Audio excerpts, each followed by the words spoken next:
नमस्कार दोस्तों, मैं दीप प्रताप सोनी आप सभी का स्वागत करता हूं आज की क्लास में। आज हम क्लास 12 के लिए कुछ इम्पोर्टेंट क्वेश्चन लेकर आए हैं। ये इनके बोर्ड एग्जाम के लिए काफ़ी इम्पोर्टेंट है। अगर आज की क्लास ये समझते हैं जो भी बच्चा आया है तो ज़रूरी है कि वो अपना पूरा रिवीजन लगभग कर लेंगे। तो दोस्तों, पहला क्वेश्चन आपके सामने है। If A is equal to A I J is a skew symmetric matrix of order n, then option A, option B, Aij does not equal to 0 where Ij, option C, Aij is equal to 0 where I is equal to j, option D, Aij does not equal to 0 where I is equal to j। तो दोस्तों, आप लोग जानते हो कि skew symmetric matrix किसे कहते हैं।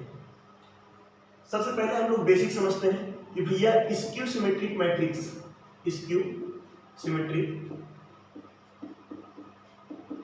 मैट्रिक्स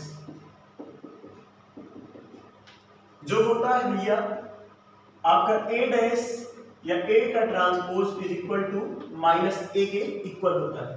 तो बच्चों, मैं आपको सबसे पहले आज के दिन की बात बताना चाहूंगा कि भैया ये जो है यूपी बोर्ड इंग्लिश मीडियम या CBSE बोर्ड या ICSE बोर्ड के बच्चे ही इस वीडियो को देखें। ये वीडियो उन्हीं के लिए है। बच्चों, आप लोग आ ही गए हैं तो लाइक सब्सक्राइब भी करिए, और अगर कुछ खामियां रह जाती हैं तो उसको कमेंट के द्वारा हमें बताइए। बच्चों देखो, स्क्यू सिमेट्रिक मैट्रिक्स जो है A transpose is equal to minus A होता है। भैया यहाँ पर हम लोग को बताया जा रहा है कि कौन सा ऑप्शन यहाँ पर सही होगा। भैया हम जब भी स्क्यू सिमेट्रिक मैट्रिक्स मानते हैं तो आपको मैं समझाना चाहूंगा। जैसे हम ऑर्डर ऑफ 2 का ले रहे हैं, ऑर्डर ऑफ 2, अगर हम ऑर्डर ऑफ 2 का लेंगे तो भैया लेट हम लोग मानते हैं A इज इक्वल टू, आप हरदम जो है I is equal to J, that means diagonal matrix, जो भी आपका डायगोनल एलिमेंट होंगे, डायगोनल एलिमेंट को ऑलवेज आप लोग क्या रखिएगा, 0 रखिएगा। समझ में आ रहा है नहीं भैया? जो आपके डायगोनल मैट्रिक्स होंगे, डायगोनल एलिमेंट होंगे, उसको आपको क्या रखना है, 0 रखना है बच्चा। जैसे कि अभी हमने इसको 0 लिया और इसको 0 लिया। अब अगर हमने इसको 3 ले लिया है तो बच्चा ध्यान देना, अगर मैंने इसको 3 लिया है तो अगला हमारा क्या रहेगा, -3 रहेगा। जिससे यदि हम A ट्रांसपोज निकालते हैं, A ट्रांसपोज, तो जानते हैं A ट्रांसपोज यानी कि जो रो है वो क्या बन जाएगा, कॉलम बन जाएगा। वेरी गुड बच्चा, जो आपका रो है वो क्या बन जाएगा, कॉलम। आपका R1 क्या है भैया, R1 R2 ना, जो आपका R1 हो क्या बन जाएगा, C1 बन जाएगा, यानी 0 और 3। और इस तरीके से R2 आपका क्या बन जाएगा, C2 बन जाएगा, यानी -3 और 0, -3 और 0। ये A ट्रांसपोज हो गया। देखो भैया, हमने आपको बताया कि स्क्यू सिमेट्रिक कैसे बनाते हैं। पहली बात तो स्क्यू सिमेट्रिक बनाने का मैंने तरीका क्या बताया कि जो भी आपके डायगोनल एलिमेंट होंगे उसको सभी को क्या लिख दोगे, 0। उसके बाद जो है जो बचे हुए एलिमेंट है, अगर आप ऑर्डर ऑफ 2 का ले रहे हो, तो अगर आप 3 ले रहे हो तो यहाँ क्या लोगे, -3। यानी ऑर्डर ऑफ 2 का अगर हम लोग जो है जनरल फॉर्म बताएं तो 0A -A 0, इस तरीके से आप मान सकते हो। ये जनरल फॉर्म है बच्चा। कौन सा फॉर्म है, जनरल फॉर्म। Very good. अगर यही आपका क्वेश्चन ऑर्डर ऑफ 3 का होता, कितने का, वैसे आपका आंसर यहीं से मिल चुका है।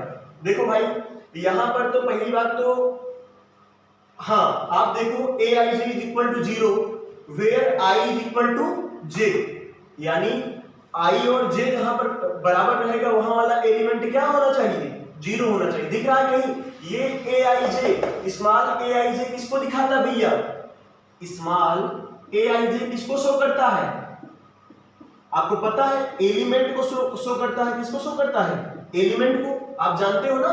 तो आपका एलिमेंट जो है क्या रेसिप्रोकल हो जा रहा है, नहीं भैया रेसिप्रोकल नहीं हो रहा। कहीं पर हुआ रेसिप्रोकल, 3 का 1/3 हुआ, नहीं हुआ ना।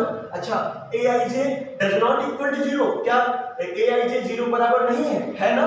है तो देखो भैया इसका कहने का मतलब कोई भी aij 0 बराबर नहीं है, देख लो दो ठो है भैया, aij = 0, हाँ ये वाला ऑप्शन सही दिख रहा है, और i = j, जहां i और j दोनों बराबर हो गए, इसका मतलब वो क्या कैसा एलिमेंट होगा? डायगोनल एलिमेंट, यानी डायगोनल एलिमेंट कैसा होना चाहिए? 0। और भैया आपको मैंने बता दिया कि इस तरीके से हम लोग बनाते हैं ऑर्डर ऑफ 3 को अगर हम बनाना चाहें तो देखो भैया लेट करेंगे, लेट किया हमने, माना कि एक मैट्रिक्स B मानते हैं, हम लोग B मानते हैं, क्योंकि अभी हमको आपका आंसर ऑप्शन सी सही हो गया है। इस तरीके से हम लोग क्या करेंगे, जितने भी डायगोनल मैट्रिक्स है उसको पहले क्या करेंगे? 0 दिखाएंगे, यानी 0 दिखा देंगे बालक। अच्छा ठीक है सर, अगर आपने इसको 2 माना है, इसको 3 माना है, तो भैया आप इसको यहाँ पर 2 3 और यहाँ पर 5 ले लिया मान लो आपने, तो अगर आपने यहाँ पर 2 माना है तो यहाँ पर आपको क्या मानना है? -2, और यहाँ पर अगर आपने 3 माना है तो यहाँ पर क्या मानना है? -3, और यहाँ पर अगर आपने 5 माना है तो यहाँ पर क्या मानना है? -5। समझ में आया? अगर आप B ट्रांसपोज निकालते हो बच्चा तो क्या मिलेगा हमें? 0 2, यानी R1 क्या बन जाएगा? C1 0 2 3, और R2 क्या बन जाएगा? C2 यानी -2 0 5, और R3 आपका क्या बन जाएगा? C3 यानी -3 -5 0। समझ में आ रहा है नहीं आपको? और इसका जनरल फॉर्म आप लोग समझ गए होंगे, इसका जनरल फॉर्म होगा भैया 0ab 0ab, और यहाँ पर मान लो -a 0, और यहाँ पर c मानना है -b -c 0। यहाँ पर भी देखो डायगोनल एलिमेंट क्या है? 0 है, और यहाँ पर हमने 3 एलिमेंट ले लिया है लगातार, बगल में ही 3 एलिमेंट, और पहला वाले एलिमेंट को -a यहाँ लिखा, फिर पीछे वाले को -b और इसको -c यहाँ। ये जनरल फॉर्म, आपको कभी भी स्क्यू सिमेट्रिक मैट्रिक्स बनाना हो तो आप इसी तरीके से इन जनरल फॉर्म का इस्तेमाल करेंगे। समझ में आया? तो इस तरीके से आपका पहला क्वेश्चन कंप्लीट होता है, और आप लोग इस क्वेश्चन को ध्यान दीजिए। तो पहला क्वेश्चन आप लोग समझ गए हैं, आप लोग लाइक करिए, बढ़ाइए हमको, देख रहे हैं इतना बढ़िया बढ़िया क्वेश्चन लेकर आ रहा हूं। देखो बच्चा आपका नेक्स्ट क्वेश्चन है, if A is a square matrix of order 3, यदि आपका एक स्क्वायर मैट्रिक्स है of order 3, determinant of A transpose is equal to -3, then determinant of A into A transpose is equal to what? तो बच्चा जैसा कि हम लोग डिटरमिनेंट में प्रॉपर्टीज पढ़े हैं, डिटरमिनेंट में प्रॉपर्टीज क्या पढ़े हैं बच्चा? हम लोगों ने प्रॉपर्टीज पढ़ा है कि भैया देखो मैं इसलिए इस प्रॉपर्टीज को बता रहा हूं, मान लीजिए कि आपको डिटरमिनेंट ऑफ A दे दे, तो आपको मैं एक बात बताना चाहता हूं, चाहे आपका डिटरमिनेंट ऑफ A दिया जाए, चाहे डिटरमिनेंट ऑफ A ट्रांसपोज बोलो, चाहे A डैश बोलो, अगर दिया जाए तो वो दोनों क्या होगा बालक? बराबर होगा। आपको समझ में आ रहा होगा मेरी बात ना? ये प्रॉपर्टीज है, आप लोग प्रॉपर्टीज को जरूर पढ़िए ना। तो determinant of A determinant of A transpose दोनों इक्वल होते हैं बालक। और मैं आपको एक बहुत बड़ी खुफिया न्यूज देने जा रहा हूं। अच्छा पूछ क्या रहा है ये बच्चा? ये पूछ रहा है A into A transpose is equal to what? यही पूछ रहा है ना। अब मैं आपको एक जानकारी देता हूं, जैसे आपको डिटरमिनेंट ऑफ A भी पूछ ले, सर आपने पहले कभी नहीं बताया, भैया आप हमसे पहली बार मिल ही रहे हो, डिटरमिनेंट ऑफ A भी अगर आपसे पूछ ले तो आप जान लो determinant of A into determinant of B, ये भी प्रॉपर्टीज होता है। नहीं जानते तो जान लीजिए आप लोग, यानी determinant of A into determinant of A transpose. इसका मतलब सर डिटरमिनेंट ऑफ A की वैल्यू कितनी है? सर -3 है।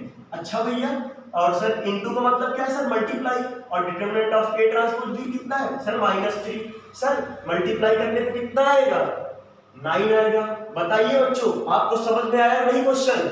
बहुत बढ़िया, इसी तरीके से आप लोग समझिए, कंप्लीट हो गया आपका ये दूसरा क्वेश्चन। तो दोस्तों आप लोग एंजॉय कर रहे हैं हमारे साथ। तो देखो बच्चा आपका next question, the area of triangle with vertices A B C is given by. जैसा कि आप देख रहे हो पहला ऑप्शन यहाँ पर दिया गया है vector AB cross vector AC, 1/2 magnitude of vector AB cross vector AC। C option है 1/4 vector AC cross vector AB। Option D है 1/8 magnitude of vector AC cross vector AB।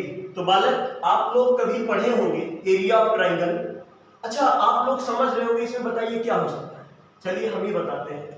अच्छा नोट यहाँ पर याद रखना, हमारी एक बात आप लोग याद रखिएगा, जब भी आपसे पूछ ले आप बचपन वाला वही एरिया ऑफ ट्राइंगल का फार्मूला आप जानते हो 1/2 इंटू बेस इंटू हाइट। हाँ sir 1/2 base into height. Sir कहाँ दिख रहा है सर, ऑप्शन बी में दिख रहा है। भाई साहब बिल्कुल यही सही है, आप लोग ऐसे ही करके आइएगा पेपर में। अच्छा सर ये तो ठीक है, ये तो एरिया ऑफ ट्राइंगल हम याद कर लेंगे। सर एरिया ऑफ पैरेललोग्राम दे देगा तो क्या करेंगे? भाई साहब आपको याद होगा एरिया ऑफ पैरेललोग्राम। पैरेललोग्राम देखो बच्चा शॉर्टकट का यूज करेंगे क्योंकि स्मार्ट मैथ टीचर है। अच्छा जी एरिया ऑफ पैरेललोग्राम कभी पूछेगा आपको पता है बेस इंटू हाइट होता है, यानी ऑप्शन ए आपका सही हो जाएगा। समझ रहे हो, एक ही सवाल में दो सवाल हम समझ लेंगे। चलिए ठीक है, आपको ये क्वेश्चन समझ में आया, अच्छी बात है। आइए हम क्वेश्चन नंबर 4 की ओर चलते हैं। If f dash x is equal to x plus 1 upon x। बच्चा आराम से थोड़ा शांति से पढ़ते हैं। If f dash x is equal to x plus 1 upon x बालक देन fx इज व्हाट? आपका fx क्या होगा? अच्छा बच्चा ये बताओ कि जब हम लोग डिफरेंशिएशन करते हैं यानी d by dx of fx करते हैं तो हमें क्या मिलता है? सर कहने की बात है क्या सर f डैश x मिलता है। अच्छा बच्चा इसका मतलब सर अगर हम जो दिया गया है इसमें क्या लगा दे वाला, इसमें क्या लगा दे इंटीग्रेशन f डैश x बराबर integration x plus 1 upon x। Sir करना क्या चाहते हो हमको ही बता दो, अकेले अकेले कर डाल रहे हो। भाई साहब बोथ साइड इंटीग्रल, देखो रीजन दे रहे हैं आपके सामने, बोथ साइड इंटीग्रल। हमने क्या किया, दोनों तरफ इंटीग्रल कर दिया। बात समझ में आ रहा है क्या? जब डिफरेंशिएशन करने पर f डैश x आ रहा है तो हमें पता है डिफरेंशिएशन का उल्टा क्या होता है, इंटीग्रेशन होता है। तो f डैश x है तो भाई साहब integration f dash x dx का क्या हो जाएगा, fx हो जाएगा। बताओ समझ में आ रहा है कि नहीं? अगर डिफरेंशिएशन का उल्टा इंटीग्रेशन होता है तो इंटीग्रेशन का उल्टा क्या होगा, डिफरेंशिएशन होगा, यानी integration f dash x dx क्या हो जाएगा, fx हो जाएगा। और भैया जहां पर दो टू रहे देखना इंटीग्रेशन फर्स्ट प्लस सेकेंड ऐसा कुछ रहे और dx यहां लिखा रहे तो हम लोग जान लीजिएगा इंटीग्रेशन फर्स्ट dx यानी dx इसके साथ जुड़ जाएगा प्लस इंटीग्रेशन सेकेंड dx। ये बात याद रखिएगा। इस तरीके से हमारा integration x dx plus integration 1/x dx समझ में आ रहा है। अगर आप इस बात को समझ चुके हैं तो भैया जी लाइक जरूर करिए। अगर आपको हमारी बात समझ में आ रही है तो शेयर जरूर करिए और हमसे लगातार पढ़ना है तो सब्सक्राइब जरूर करिए। बालक इंटीग्रेशन x dx क्या हो जाएगा, x² 2 हो जाएगा। सर क्यों हो गया? भाई साहब आप रीजन समझ लो इधर। हम जानते हैं इंटीग्रेशन x की पावर n क्या होता है, dx। इंटीग्रेशन x की पावर n dx भाई साहब x की पावर n प्लस 1 यानी जो यहाँ n है उसमें 1 जुड़ जाएगा और यहाँ भी n प्लस 1। पर यहाँ पर देखो रीजन दिया गया है कि n जो है हमारा -1 के बराबर नहीं होना चाहिए। समझ रहे हो नहीं बालक? आपका n -1 के बराबर नहीं होना चाहिए क्योंकि यहाँ पर x की पावर 1 है और यहाँ भी x की पावर 1 है। तो भाई साहब यहाँ पर x की पावर 1 है इसलिए हम लोग x की power integration x power n dx use कर लिए। पर भाई साहब जहाँ n जो है -1 के बराबर हो जाए, देखो ये डिनोमिनेटर में है, जब ये न्यूमरेटर में जाता है आप जान लो कभी भी आपका कोई फार्मूला, एक चीज ध्यान देना इंटीग्रेशन की बात नहीं कर रहा हूं मैं अभी। अगर आपका 1/x की पावर 2 है, ये डिनोमिनेटर में x की पावर 2 है, अगर यही न्यूमरेटर में जाएगा क्या होगा, x की पावर -2 हो जाएगा। इस बात को आप लोग जरूर याद रखिएगा। अगर यही क्वेश्चन आपका 1/x की पावर -3 यानी डिनोमिनेटर में कैसा है, नेगेटिव, न्यूमरेटर में जाएगा क्या हो जाएगा, पॉजिटिव हो जाता है। ये बात जरूर ध्यान रखिएगा। भाई साहब आपने सर इस फार्मूले से यानी x की पावर 1 जो है x पावर 2/2 क्योंकि 1 में सर 1 जुड़ जाएगा 2 हो जाएगा और नीचे भी 1 2 हो जाएगा। सर बात समझ में आ रही है? थोड़ा फास्ट बताइए बच्चा, आराम से समझो। इंटीग्रेशन dx अपॉन x क्या हो जाता है, log x हो जाता है। क्या हो जाता है? log mod x। ये फार्मूला है बालक, पढ़ो, थोड़ा बहुत पढ़ा करो यार। प्लस c यानी fx बराबर क्या आ गया भैया आपका? ये आंसर आ गया। तो इस तरीके से आपका ये भी आंसर कंप्लीट हुआ। तो दोस्तों आप सभी को क्वेश्चन समझ में आ रहा है तो प्लीज सब्सक्राइब वाला बटन दबा दीजिए और बेल आइकन को ऑन कर लीजिए, जिससे कि अभी हम पूरा एग्जाम तक आपका साथ देंगे। और एग्जाम के बाद भी अगर जो बच्चे अपने छोटे भाइयों को रिकमेंड करना चाहते हैं प्लीज हमें रिकमेंड करिए। देखो बच्चा, अब ये क्वेश्चन है the value of k for which the fx is equal to 1 minus cos 4x upon 8x square if x does not equal to 0, k if x is equal to 0 is continuous at x is equal to 0। भैया इसमें k का value पूछ रहा है और हमें function यहाँ पर दिया गया है। जैसा आप देख रहे हो यहाँ पर दो फंक्शन दिया गया है। पहला फंक्शन है जब x जो है 0 के बराबर ना रहे और दूसरा फंक्शन है जब x जो है 0 के बराबर रहे। जब x जो है 0 के बराबर नहीं है तब हमारा फंक्शन है 1 minus cos 4x upon 8x square, और जब फंक्शन x जो है 0 के बराबर है तो हमारा फंक्शन क्या है? k, और इसी k का मान पूछ रहा है और कह रहा भैया कह क्या रहा है? कह रहा है कि कॉन्टिन्यूअस है eight x is equal to 0। तो आप लोग जान रहे हो ये 5 नंबर का क्वेश्चन जो है लेसन 5 के 5.1 का है यानी एनसीईआरटी से। तो बच्चा कॉन्टिन्यूअस का क्वेश्चन है, इसमें करना क्या है? हमें दिखाना है कि जब भी x does not equal to 0 रहे तो इसका मतलब हमें लिखना है लिमिट x टेंड्स टू 0 फंक्शन। हमें पता है कि ये जो है 0 के बराबर नहीं होगा, या तो ये 0 से थोड़ा सा कम होगा यानी LHL 0 माइनस जो आप लोग बोलते हो, या तो ये क्या होगा RHL करेक्ट 0 नहीं होगा, और भैया या तो ये f 0 के बराबर होगा। समझ में आ रहा है नहीं? इसको हमको ये दो केस रखने पड़ेंगे। यहाँ पर ये दोनों केस अगर फॉलो कर रहा है तभी तो कॉन्टिन्यूअस दिया गया है। कॉन्टिन्यूअस है x इज इक्वल टू 0 पर क्या है? कॉन्टिन्यूअस है, इज लिखा हुआ है बालक। ऐसे क्वेश्चन में ये नोट, ये आपका क्या है? फार्मूला है जिसकी मदद से हम लोग इसको शो करेंगे। देखो बालक, हमें पता है सबसे पहला काम f0 दिखाना आसान होता है। भैया f0 इज इक्वल टू हमारा कितना मिलेगा, क्योंकि x की जगह कितना मानना है? 0, और fx बराबर यहाँ पर दो फंक्शन है तो हम लोग f0 निकाल रहे हैं। f0 पे हमारा फंक्शन क्या है? k। देखो बच्चा सॉल्व हो गया कि नहीं? x बराबर 0 पे फंक्शन k ही है ना, तो यानी x की जगह कितना रख दिया? 0, और जैसे ही 0 लिया तो f0 बराबर कितना मिला? k मिला। पर जैसे ही अब हम लोग लिमिट x टेंड्स टू 0 लिख रहे हैं तो भैया हमारा फंक्शन क्या मिल रहा है? 1 minus cos 4x और बटे में 8x स्क्वायर।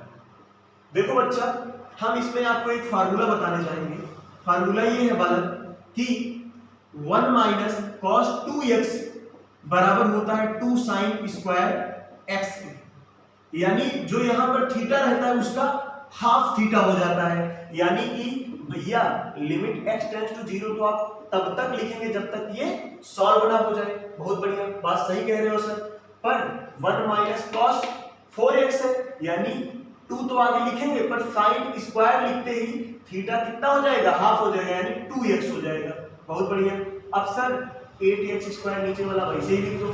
सर 2 से 8 कट रहा है, भाई काट दो ना, 2 4 जा 8। सर 4x स्क्वायर को हम लोग क्या लिख सकते हैं? 4x स्क्वायर को हम लोग चाहें तो 2x का होल स्क्वायर लिख सकते हैं नहीं? हाँ सर, काहे नहीं लिख सकते? लिख लीजिए बिल्कुल। अच्छा ठीक है, लिमिट x टेंड्स टू 0 और इस तरीके से साइन स्क्वायर 2x अपॉन में 2x का होल स्क्वायर। सर अगर कहीं पर a square upon b square लिखा है सर, आप उसको a अपॉन b का होल स्क्वायर लिख सकते हो। अच्छा बच्चा, बहुत बहुत धन्यवाद, थैंक यू। अगर आपने इसको नोट कर लिया है तो हम इसको इरेज कर रहा हूं, और अगर आपने इसको भी समझ लिया है तो फिर भी मैं इसको इरेज करूंगा बालक। देखो बालक क्या हो जा रहा है, यानी limit x tends to 0 sin 2x upon 2x का होल स्क्वायर। सर अब इसमें क्या होगा, देखो बालक आप एक फार्मूला जानते होंगे, जैसा यहाँ रीजन करके मैं यहाँ लिख दे रहा हूँ, समझिएगा। लिमिट x टेंड्स टू 0, ध्यान देना, limit x tends to 0 sin x upon x is equal to 1 होता है। आपने क्लास 11th में लिमिट पढ़ा था और वहां पर हम लोग पढ़े थे limit x tends to 0 sin x upon x, और इस क्लास में भी तो रिवीजन होता है। देखो बालक, पर सर यहाँ पर x टेंड्स टू 0 तो वही लिखा है सर, पर यहाँ पर sin 2x अपॉन 2x लिखा है, तब क्या करें सर? देखो बच्चा, कुछ नहीं करना, अगर हम x टेंड्स टू 0 है, अगर दोनों तरफ यानी बोथ साइड मल्टीपल ऑफ 2, अगर दोनों तरफ 2 का मल्टीप्लाई करा देंगे तो सर इधर तो 2x हो जाएगा और इधर 2 गुणे 0 हो जाएगा सर। 2x टेंड्स टू 2 0 जा सर 0 आएगा। अच्छा सर, यानी हम चाहें तो इसको क्या लिख सकते हैं बच्चा? हम चाहे तो इसको लिख सकते हैं limit 2x tends to 0 sin 2x upon 2x का होल स्क्वायर। आपको समझ में आ रहा है? यानी limit 2x tends to 0 sin 2x upon 2x का होल स्क्वायर। सर इसका वैल्यू क्या होगा? सर अभी आपको बताया तो, इतने का मान कितना होता है? 1 होता है, और सर यहाँ पर 1 का स्क्वायर हो जाएगा, और 1 का स्क्वायर कितना आता है? 1। सर अभी आपने कंडीशन बताया था कि कोई चीज अगर कॉन्टिन्यूअस होगा तो यानी कि limit x tends to 0 fx जो है f0 के इक्वल होगा। तो सर यहाँ पर limit x tends to 0 fx था, और वो कितना आंसर आया? 1, और सर f0 किसके इक्वल है? k, यानी आप चाहो तो इसकी जगह पर कितना k बराबर 1 लिख सकते हो, और k क्या है? f0 है, और limit x tends to 0 fx क्या है? 1। बताओ आपको ये क्वेश्चन समझ में आया नहीं? कैसे नहीं समझ में आएगा? अजीत सर जी पढ़ा रहे हैं भैया, समझ रहे हो नहीं? सब कुछ समझ में आएगा, बहुत ही इजी है। जो कुछ ना समझ में आए कृपया करके थोड़ा सा बैक कर लीजिए, और भी ना समझ में आए तो इस थ्रू से आप व्हाट्सएप कर सकते हैं, हम आपकी पूरी सेवा करेंगे। ये हमारी जिम्मेदारी बनती है कि हम आपकी सेवा करें। बस बच्चा इतनी सी कृपा करना कि एक थंब लगा देना सब्सक्राइब वाले बटन पे, जिससे कि हम आपके दिलों में राज करते रहें, यानी कि जब हमारा वीडियो आएगा तब हम आपके पास पहुंच जाएंगे। तो बच्चा आपका next question, the solution set of the inequality 3x + 5y is less than 4 is. अगर जो है आपका इनइक्वालिटी का क्वेश्चन है बालक ये, the solution set of the inequality 3x + 5 is less than 4। अच्छा बच्चा, तो आप लोग इसका जो है इनइक्वालिटी सॉल्व करना बहुत ज्यादा सीख चुके हैं भैया, अच्छी बात है, आपने सीखा, हमें बहुत खुशी है। लेसन 12 पढ़ा, linear equation in 2 variable inequalities, अच्छी बात है भैया। देखो जब भी इस तरीके के क्वेश्चन को सॉल्व करते हैं तो हम लोग क्या करते हैं? लेट करते हैं। क्या करते हैं भैया? लेट करते हैं। बहुत इजी है, इतना इंग्लिश मत देखो, आप लोग इंग्लिश मीडियम बच्चे हो, बस ध्यान दो। देखो ऐसे क्वेश्चन में क्या करेंगे? लेट करेंगे। 3x + 5y = 4। ऐसे क्वेश्चन में क्या करते हैं? = 4 बराबर दिखा देते हैं बालक। और अब देखो बालक, यहाँ पर 2 ही वैल्यू हम लोग निकालते हैं, एक को तो x y ऊपर नीचे लिखते हैं, आपको ही पता है ना, लिखते हैं, एक को x पे 0 रखते हैं, एक को y 0। अच्छा बालक ये बताओ, जब आप x पे 0 रखोगे तो बताओ ये 0 हो जाएगा, खत्म हो जाएगा? नहीं। और जब ये खत्म हो जाएगा तो बताओ 5y, देखो बालक आपको लिख को दिखा दे रहा हूं मैं, 3 0 + 5y = 4, यानी x की जगह पर 0, और अब ये 0 + 5y = 4। अब बताओ 0 + 5y कितना होगा? 5y होगा, और सर ये 5 कहां चला जाएगा? अपॉन में चला जाएगा, यानी y = 4/5, यानी इसकी वैल्यू खत्म, और जब ये खत्म तो 5 मल्टीप्लाई में इधर जाएगा तो डिवाइड में, इस तरीके से 4/5 आया। समझ में आ रहा है आपकी बात? बहुत बढ़िया। सर अब देखो y की जगह पर 0 रखेंगे, जैसे ही y की जगह पर 0 रखेंगे तो ये 0 हो गया। अब 3x = 4, 3 कहां जाएगा? अपॉन में जाएगा, यानी 4/3। समझो, क्लास 12 के बच्चे हो, इतना ज्यादा कमजोर मत बनो। समझ रहे हो नहीं मेरी बात? देखो बालक, ऐसे क्वेश्चन को हम देखते ही समझ जा रहे हैं कि कहीं ना कहीं पहली बात तो यहाँ पर इक्वल नहीं लगा है, और इक्वल नहीं लगने की वजह से इसका लाइन कहीं ना कहीं ऐसे तरीके से होगा। हाँ सर, होगा तो ऐसे तरीके से। और अगर हम इसको यल बोल दें, क्या बोल दें, इस पूरे को इक्वेशन को हम लोग यल या यल किसी से भी दर्शा सकते हैं। तो मान लो हम 3x + 5y < 4 नहीं लिखना चाहते, तो यहाँ यल से दिखा दिए। किससे दिखा दिए? यल से। अच्छा बच्चा, इसका काम हो गया है ना। जब काम हो गया तो ये यहाँ पर क्या कर रहे हैं, ये इनको हटा देते हैं। तो यहाँ पर क्या, इस पूरे को हम लोग किससे दिखा दिए? एल से दिखा दिए। किससे दिखा दिए? एल से। एल से दिखा दिए। चूंकि ये क्या है, 4 से कम है, और 4 से कम है कहां जाएंगे? नीचे जाएंगे। किधर जाएंगे बालक? नीचे जाएंगे। और नीचे जाएंगे किस तरीके से क्या हो जाएगा? रीजन कवर हो जाएगा, यानी ना। तो अब समझो भाई, ये 4 से कम है, और 4 से कम है तो नीचे जाएंगे। अगर यही ग्रेटर देन होता तो कहां जाते? ये ऊपर जाते। समझ लेना बालक। अच्छा, अब ऑप्शन को पढ़ते हैं थोड़ा सा। अगर इतना आप लोग समझ गए और इसको समझ गए तो ऑप्शन को पढ़ते हैं।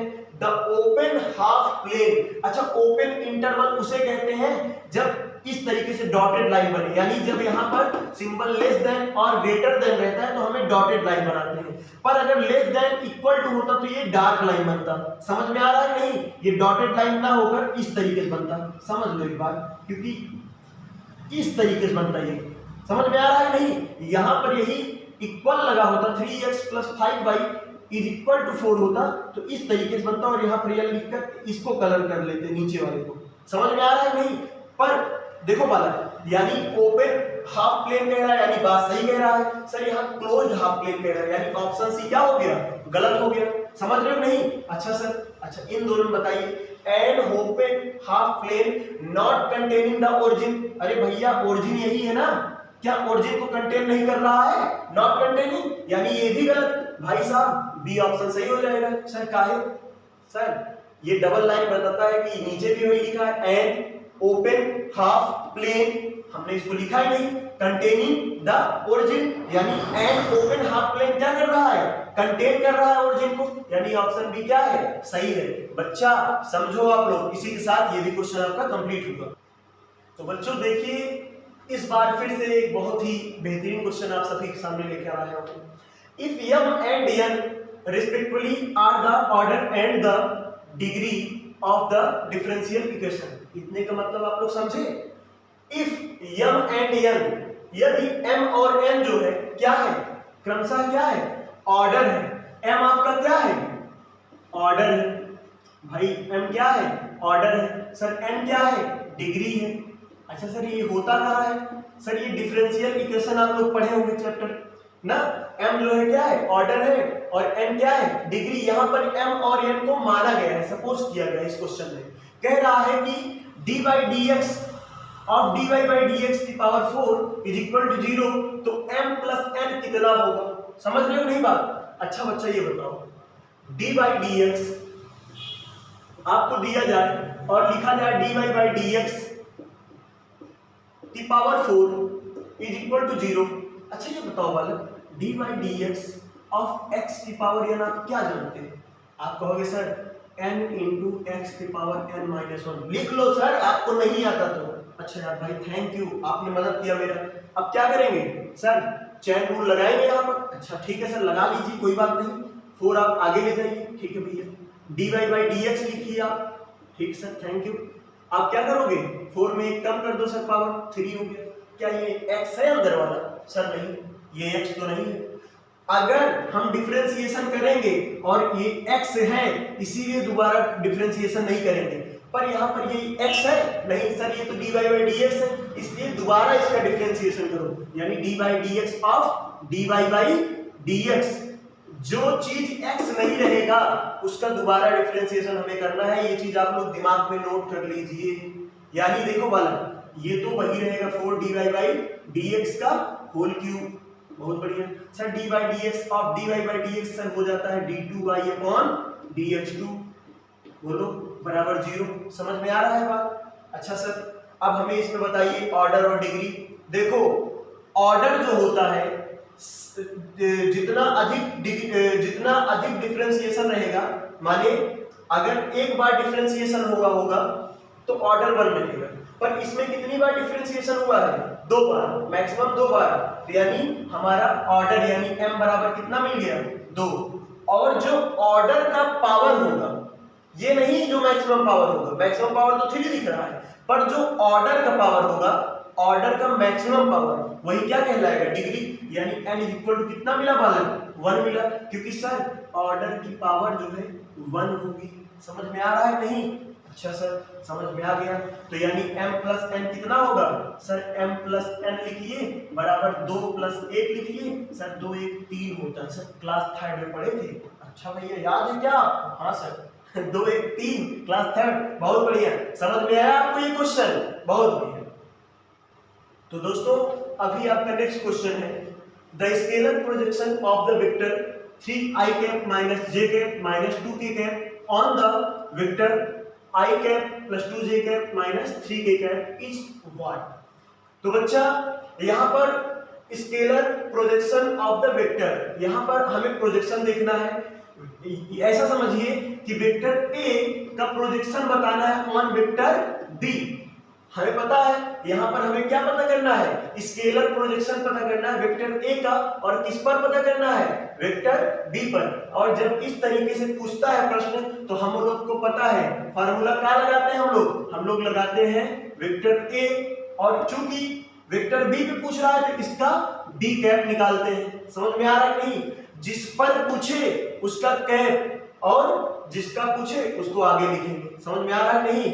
जिस पर पूछे, ऑन, जिस पर यानी ऑन द वेक्टर इतने पे ना, यानी इसको वेक्टर a मान लेना और इसको वेक्टर b मान लेना। इसको क्या मानना? वेक्टर a मानना, और इसको क्या मानोगे? वेक्टर b मानोगे। वेक्टर a का वेक्टर b पर, यानी जिसके पूछे उसके ऑन माने b कैप। समझ में आ रहा है नहीं? अच्छा बालक समझ में आ गया सर। तो इसमें क्या करेंगे आप लोग समझो, प्रोजेक्शन पूछ रहा है तो vector a dot b cap. Sir आगे बताइए, हमें लोग को पता है रीजन यहाँ पर दे रहा हूं, देखो बालक, रीजन समझ में आ रहा है? b कैप बराबर क्या होता है? Vector b upon magnitude of vector b। Unit vector of b अगर फाइंड करना है तो उसका वेक्टर b लिखो और मैग्नीट्यूड ऑफ वेक्टर b लिख दो। समझ में आया सर? आगे इसमें रुकने के लिए खेद भैया। देखिए यहाँ पर vector a dot b cap जो कि फार्मूला आपके सामने दिख रहा है, मैंने बताया vector a on vector b, vector a dot b cap लेते हैं, और यूनिट वेक्टर ऑफ b किसके इक्वल होता है? Vector b upon magnitude of vector b। अच्छा भैया वेक्टर a डॉट और b कैप क्या है? यूनिट वेक्टर ऑफ b है, तो इसको vector b upon magnitude of vector b लिख दिया। अच्छा बच्चा अब हम लोग आपको बता दें वेक्टर a की वैल्यू क्या है? वेक्टर a की value 3i cap minus j cap minus 2k cap, उसको हमने यहाँ पर लिखा डॉट प्रोडक्ट। फिर वेक्टर b की वैल्यू कितना भैया? i cap plus 2j cap minus 3k cap, और अपॉन में क्या है बालक? अपॉन में अंडर रूट। यानी देखो बालक वेक्टर b का मैग्नीट्यूड निकालना है, और सर मैग्नीट्यूड का फार्मूला क्या होता है? भाई साहब अगर आपका वेक्टर a बराबर xi cap plus yj cap plus zk cap दिया गया है तो मैग्नीट्यूड ऑफ वेक्टर a क्या होगा? समझ में आ रहा है? मैग्नीट्यूड ऑफ वेक्टर होता है कोफिशिएंट, यानी i कैप का कोफिशिएंट कितना है? x है, j कैप का कोफिशिएंट कितना है? y है, और k कैप का कोफिशिएंट कितना है? z है। यानी अंडर रूट x का स्क्वायर फिर प्लस y का स्क्वायर फिर प्लस z का स्क्वायर। समझ में आ रहा है? यानी i कैप के आगे कुछ नहीं तो वहां 1 मानेंगे, 1 का स्क्वायर। देखो वाला अंडर रूट के अंदर, क्योंकि रूट में है ये, मैग्नीट्यूड कभी भी निकालेंगे तो अंडर रूट के अंदर रखेंगे। अंडर रूट 1 का स्क्वायर फिर प्लस 2 का स्क्वायर फिर प्लस, सर ये तो -3 है तो भाई माइनस ब्रैकेट में रखेंगे -3 का होल स्क्वायर। अच्छा बालक हम आपको एक बात और बताना चाहेंगे, जब भी डॉट प्रोडक्ट हम लोग करवाते हैं तो यानी 3i कैप का i कैप के साथ गुणा कराते हैं, j कैप का j कैप के साथ गुणा कराते हैं, k कैप का k कैप के साथ गुणा कराते हैं, और 3 1 जा 3 हो जाएगा सर, क्योंकि i कैप के आगे 1 मानेंगे, और 3 1 जा 3 हो गया सर। माइनस प्लस क्या होगा सर? माइनस होगा, 1 2 जा 2 यानी 1 2 के 2 होगा वाला, फिर माइनस माइनस प्लस 2 3 जा 6 होगा सर। अंडर रूट लगा लीजिए यहाँ पर। थैंक यू भैया। 1 का स्क्वायर कितना होगा? 1 प्लस 2 का स्क्वायर कितना होगा? 4 प्लस अच्छा सर -3 का स्क्वायर कितना होगा? भाई साहब अगर माइनस का स्क्वायर करोगे यानी माइनस की पावर अगर इवन है, समझ में आ रहा है नहीं, तो क्या आएगा? प्लस आएगा। सर ऐसा काहे बोल रहे हो, हमें भी थोड़ा समझा दो। देखो बालक, अगर हम लोग कहीं पर 2 की पावर 5 लिखते हैं, हाँ सर बोलो, समझ में आ रहा है, इसका मतलब 2 को सर कितनी बार मल्टीप्लाई करोगे? सर 5 बार। 1 2 3 4 5, 5 बार। अच्छा बालक, यानी माइनस की पावर अगर 3 बार है तो कितनी बार? माइनस मल्टीप्लाई माइनस, यानी निगेटिव में जो नंबर होगा भाई 3 बार मल्टीप्लाई करेंगे। अच्छा सर 2 बार, यानी अगर ऑड नंबर में मल्टीप्लाई हुआ यानी पावर 3 था तो माइनस माइनस 2 तो प्लस हो गया, पर एक को बच गया नहीं, यानी जोड़ा नहीं बना यार, जोड़ा नहीं बना तो कहाँ आ गया? माइनस। यानी अगर माइनस की पावर इवन होता तो जोड़ा बनता है नहीं, दो ठो जोड़ा बना लेते और माइनस माइनस प्लस बन जाते। और भाई साहब और पर अगर ऑड है, माइनस की पावर क्या है? अगर माइनस की पावर ऑड है तो सिंगल एक को बच जाएगा, इसीलिए यहाँ माइनस लगाते हैं। और माइनस की पावर यहाँ क्या है? इवन। 2 क्या होता है? इवन। जो नंबर 2 से कट जाए उसे क्या कहते हैं? इवन। और जो 2 से ना कटे उसे कहते हैं ऑड। यानी माइनस की पावर 2, यानी ये प्लस में हो गया। और सर 3 का स्क्वायर 9 होता है। Thank you. देखो भैया, कभी भी हम लोग प्लस पहले करते हैं क्योंकि 2 टू प्लस है, 3 के आगे वाला सिंबल मानेंगे। 3 का सिंबल माइनस कभी गलती से मत बता देना। 3 का सिंबल क्या है? प्लस। 6 और 3 ऐड करने पे कितना मिला सर? 9 मिला। और अब -2 लिख लो अपॉन में अंडर रूट 9 4 13, 13 1 14। अच्छा सर 9 में 2 जाए कितना आएगा? 7 अपॉन अंडर रूट 14। समझ में आया नहीं?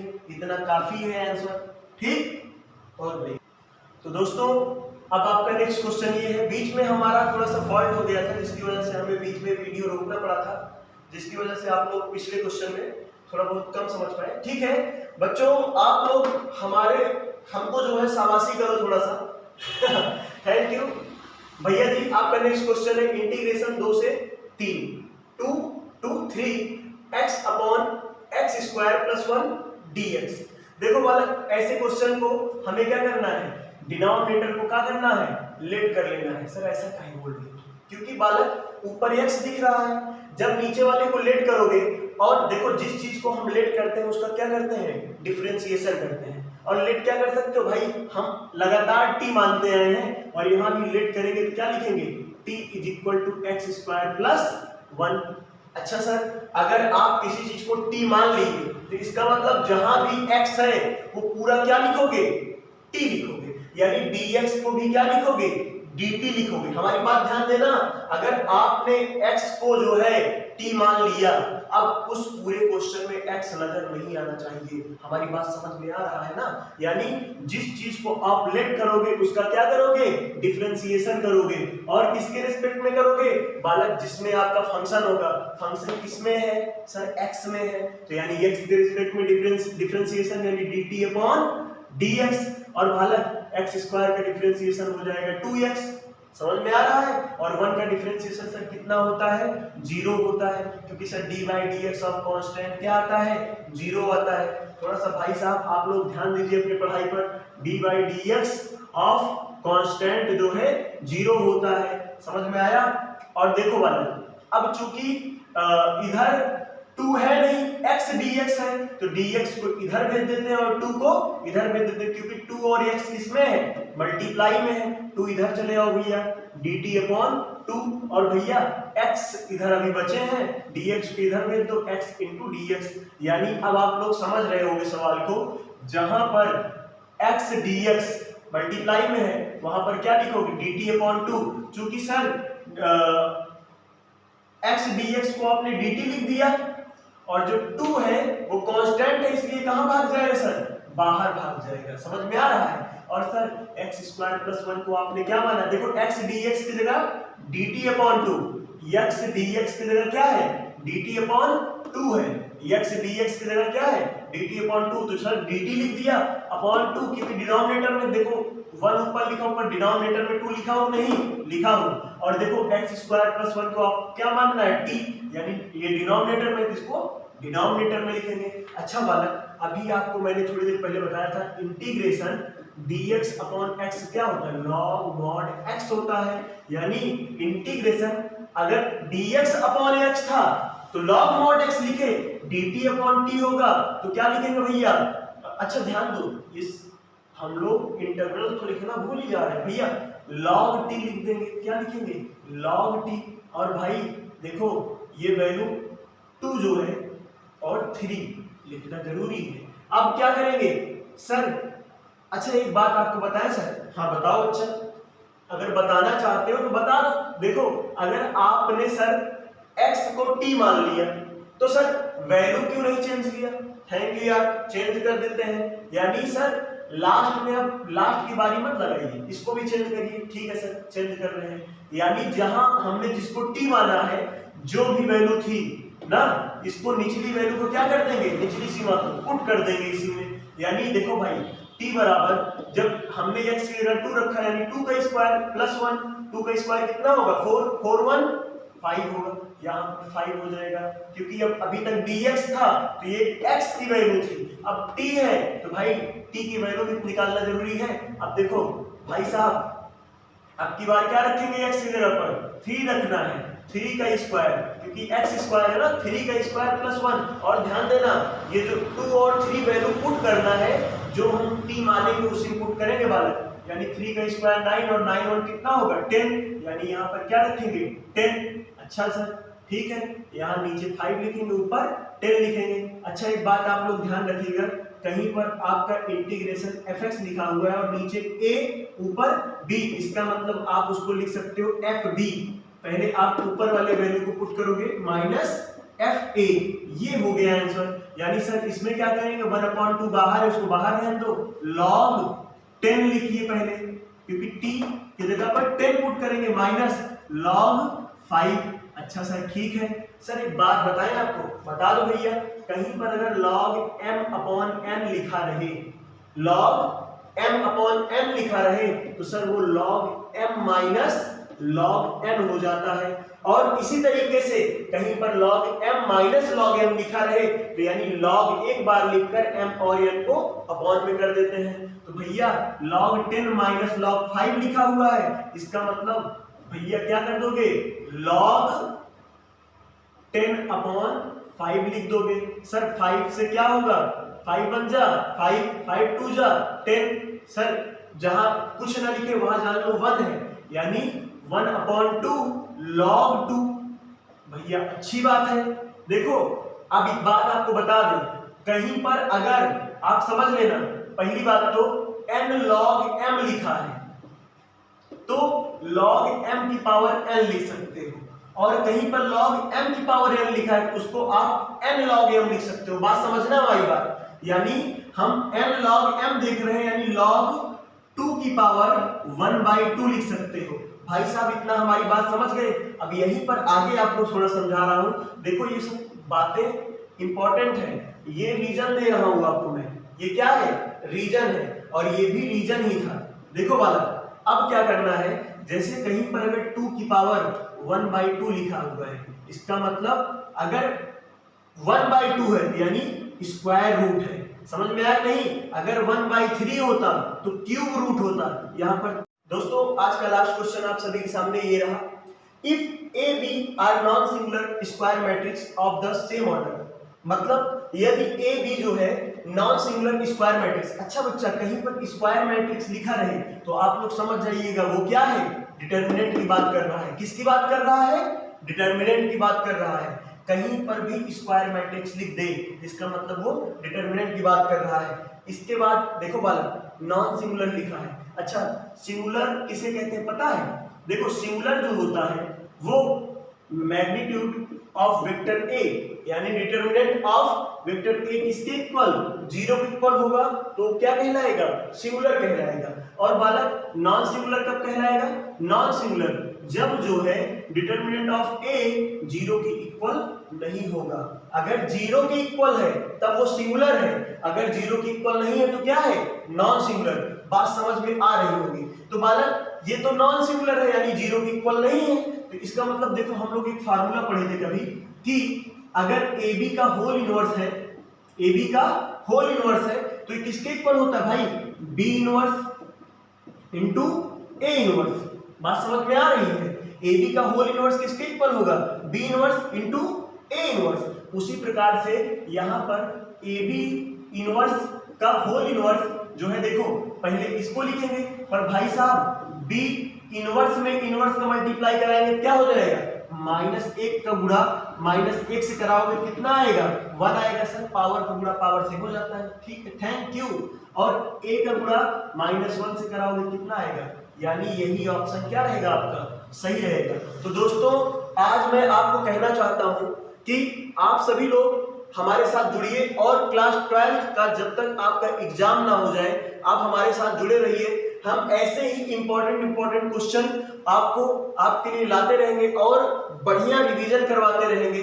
आप तुरंत ही सब्सक्राइब कर लीजिए और बेल आइकन को दबा दीजिए, जिससे कि जैसे ही हम वीडियो लाएं सबसे पहले आपके पास पहुंचे। बहुत बहुत धन्यवाद।